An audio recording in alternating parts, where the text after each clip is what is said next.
দেশে এখন নৈরাজ্য চলছে এবং এই বাংলাদেশের জন্য বিপ্লব হয়নি বলে মন্তব্য করেছেন ডাকসুর সাবেক ভিপি ও গণ অধিকার পরিষদের সভাপতি নুরুল হক নূর। প্রিয় নম্বর সেট করে বিকাশে সেন্ড মানি করুন ফ্রি। দুপুরে রাজধানী পল্টনে চলমান পরিস্থিতি নিয়ে সংবাদ সম্মেলনে তিনি এই মন্তব্য করেন।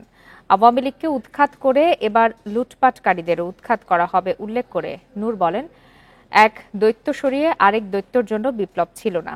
এ বিষয়ে রাষ্ট্রপতিকে দ্রুত ব্যবস্থা নিতে হবে। সেই সাথে অন্তর্বর্তী সরকার ব্যবস্থায় জনগণের মতের প্রতিফলন থাকতে হবে। এ সময় ডক্টর ইউনূসের হাত শক্তিশালী করার আহ্বান জানান তিনি।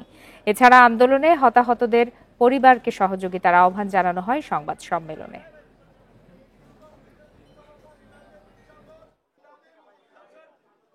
ডক্টর মোহাম্মদ ইউনূসের মতো একজন প্রোগ্রেসিভ লিবারেল, এতটা broad minded, internationally well known, well connected এইরকম একজন ব্যক্তি আমরা পেয়েছি।